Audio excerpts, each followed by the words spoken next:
দিন। আর যে সালাত তরক করলো, সালাত আদায় করলো না, সেই ইসলামের এই খুঁটিটাকে ধ্বংস করে দিল, সেই ইসলামটাকে ধ্বংস করে দিল। তো সালাত হচ্ছে সর্বোত্তম নেক আমল। মহানবী সাল্লাল্লাহু আলাইহি ওয়াসাল্লামকে জিজ্ঞাসা করা হলো, আইয়ুল আমালে আফদালু, কোন আমলটি সবচেয়ে উত্তম? তখন মহানবী সাল্লাল্লাহু আলাইহি ওয়াসাল্লাম বললেন, আস-সালাতু লিওয়াক্তিহা, যথাসময়ে সময় মতো সালাত আদায় করা, এটা হচ্ছে সবচেয়ে উত্তম আমল। সালাত মানুষকে পাক পঙ্কিলতা থেকে, অশ্লীলতা থেকে রক্ষা করে, যেটা আমরা একটু আগে আলোচনা করেছি। ইন্নাস সালাতা তানহা আনিল ফাহশাই ওয়াল মুনকার, নিশ্চয়ই সালাত মানুষকে অশ্লীলতা এবং গর্হিত অপকর্ম থেকে ফিরিয়ে রাখে। তো সালাত নষ্ট করা এটা অত্যন্ত গর্হিত কাজ।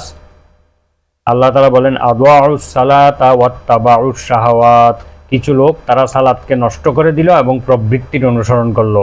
এটা অত্যন্ত গর্হিত কাজ এবং আল্লাহ তাআলার দাসত্বের সেই শৃঙ্খল থেকে বের হয়ে যাওয়ার নামান্তর। তো সালাতের মাধ্যমে মানসিক পরিশুদ্ধি এবং প্রশান্তি লাভ হয়।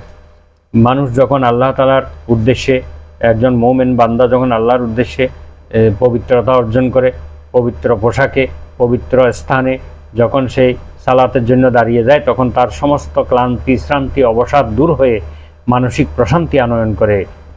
5 ওয়াক্ত সালাতের উদাহরণ দিয়ে মহানবী সাল্লাল্লাহু আলাইহি ওয়াসাল্লাম বলেন যে, তোমাদের কারো বাড়ির সামনে যদি একটি প্রবাহমান ঝর্ণা বা একটি নদী থাকে, সেইখানে যদি সে দৈনিক 5 বার গোসল করে, তার শরীরে কি কোনো ময়লা থাকতে পারে? তখন সাহাবায়ে কেরাম বললেন, না ইয়া রাসূলুল্লাহ, কোনো ময়লা থাকতে পারে না। তখন নবীজি বললেন, 5 ওয়াক্ত সালাতের দৃষ্টান্ত হচ্ছে তাই। যদি কেউ 5 ওয়াক্ত সালাত যথাযথভাবে আদায় করে, তার সমস্ত পাপ রাশি দূর হয়ে যায়। এভাবে আমরা সালাতের মাধ্যমে কিয়ামতের দিন জ্যোতি, ফজিলত এবং নাজাতের উসিলা হবে। সালাত আদায়কারীকে জাহান্নামের আগুন থেকে মুক্তি দেবেন। মহানবী সাল্লাল্লাহু আলাইহি ওয়াসাল্লাম বললেন, যে ব্যক্তি সালাতের হেফাজত করবে, এটা তার জন্য কিয়ামতের দিন আলো হবে, জ্যোতি হবে, দলিল হবে এবং নাজাতের উসিলা হবে।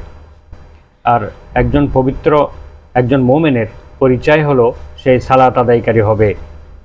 একজন মুমিনের নিদর্শন হলো সালাত। সালাত আদায় না করলে তার মধ্যে কোনো মুমিনের কোনো চিহ্নই থাকে না। তো সালাত আদায়কারী যেন আল্লাহর সঙ্গে দিদার লাভ হয়, বা আল্লাহর সঙ্গে তার দেখা হওয়ার মতোই তার ফজিলত লাভ হয়। যেমন মহানবী সাল্লাল্লাহু আলাইহি ওয়াসাল্লাম বলছেন, আনতা আবুদাল্লাহা কান্নাকা তারাহু, তুমি এমনভাবে সালাত আদায় করবে যেন তুমি আল্লাহকে দেখতে পাচ্ছ।